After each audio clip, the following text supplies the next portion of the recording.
ಎಲ್ಲರಿಗೂ ನಮಸ್ಕಾರಗಳು. ನಾನು ನಿಮ್ಮ ಅನನ್ಯ ಹೆಚ್ ಸುಬ್ರಹ್ಮಣ್ಯ. ಕನ್ನಡ ಧ್ವನಿ ಯೂಟ್ಯೂಬ್ ಚಾನಲ್ಗೆ ಸ್ವಾಗತ. ನಾನಿಂದು ಬರವಣಿಗೆ ಕುರಿತು ಮಾತನಾಡುತ್ತಿದ್ದೇನೆ. ಬರವಣಿಗೆ ಎಂಬುದು ಮನಸ್ಸಿನ ಕನ್ನಡಿ.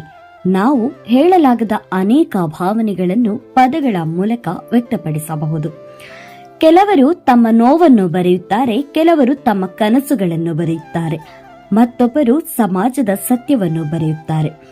ಆದರೆ ಪ್ರತಿಯೊಬ್ಬ ಬರಹಗಾರನ ಕೈಯಲ್ಲೂ ಒಂದು ಶಕ್ತಿ ಇರುತ್ತದೆ. ಅದು ಜನರ ಮನಸ್ಸನ್ನು ಸ್ಪರ್ಶಿಸುವ ಶಕ್ತಿಯಾಗಿರುತ್ತದೆ.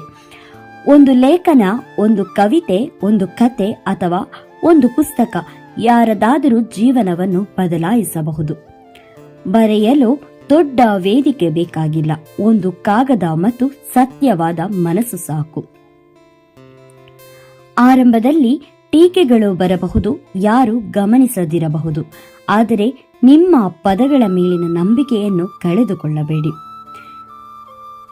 ಬರವಣಿಗೆ ಎನ್ನುವುದು ಕೇವಲ ಪದಗಳನ್ನು ಕಾಗದದ ಮೇಲೆ ಜೋಡಿಸುವ ಕೆಲಸವಲ್ಲ.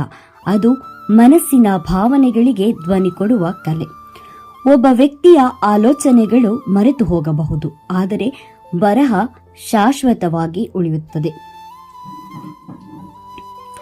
ಬರವಣಿಗೆ ಸಮಾಜವನ್ನು ಬದಲಾಯಿಸುವ ಸಾಮರ್ಥ್ಯ ಹೊಂದಿದೆ. ಆದ್ದರಿಂದ ಖಡ್ಗಕ್ಕಿಂತ ಮಿಗಿಲಾದ ಶಕ್ತಿ ಲೇಖನಿಗೆ ಇದೆ ಎಂದಿದ್ದಾರೆ.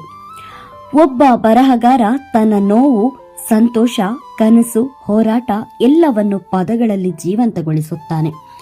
ಹಲವಾರು ಮಹಾನ್ ವ್ಯಕ್ತಿಗಳು ತಮ್ಮ ಬರಹಗಳ ಮೂಲಕ ಜನರಲ್ಲಿ ಜಾಗೃತಿ ಮೂಡಿಸಿದ್ದಾರೆ. ಬರವಣಿಗೆ ವ್ಯಕ್ತಿತ್ವವನ್ನು ಬೆಳೆಸುತ್ತದೆ, ಚಿಂತನೆಗೆ ಆಳ ನೀಡುತ್ತದೆ ಮತ್ತು ಆತ್ಮವಿಶ್ವಾಸವನ್ನು ಹೆಚ್ಚಿಸುತ್ತದೆ. ಪ್ರತಿದಿನ ಬರೆಯುವ ಅಭ್ಯಾಸ ಬೆಳೆಸಿಕೊಳ್ಳಿ.